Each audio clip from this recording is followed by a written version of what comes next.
So today I picked up a Royal Dart ultralight typewriter. It's not in the best of shape. You can see that the mechanism's kind of floating in the frame and the space bar doesn't work and the keys are sticky. So I'm going to kind of take it apart. It needs an ink ribbon.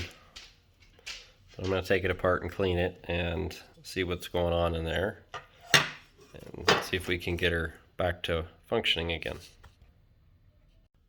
Hey all, so I think the only thing wrong with this is that the drawband is gone. There's a little string on this little spring right here, this little spring carriage that's supposed to hook over here, and it holds tension on the carriage so that every time you click the keys, the carriage advances, and there is no string. But I have the spring, so I'm going to get some string and see if we can't effect a little drawband repair and get her back on her legs. So I got the return band fixed. You can see we got it advancing now. But the keys are still really sticky, so I need to clean it. I just used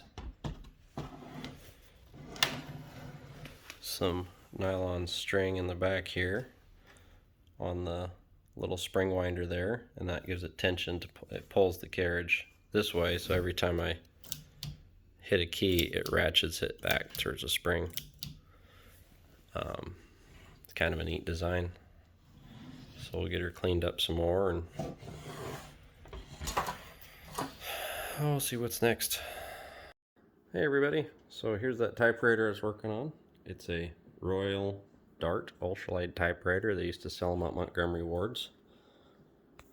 It's got a carriage lock for when you travel with it so the carriage doesn't flop around. Little shift lever.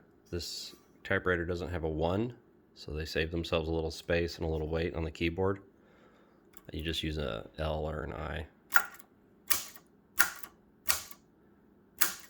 Oh, I gotta take the lock off.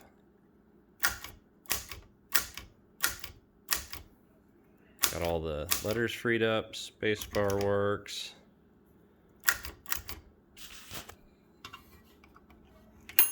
Margins work.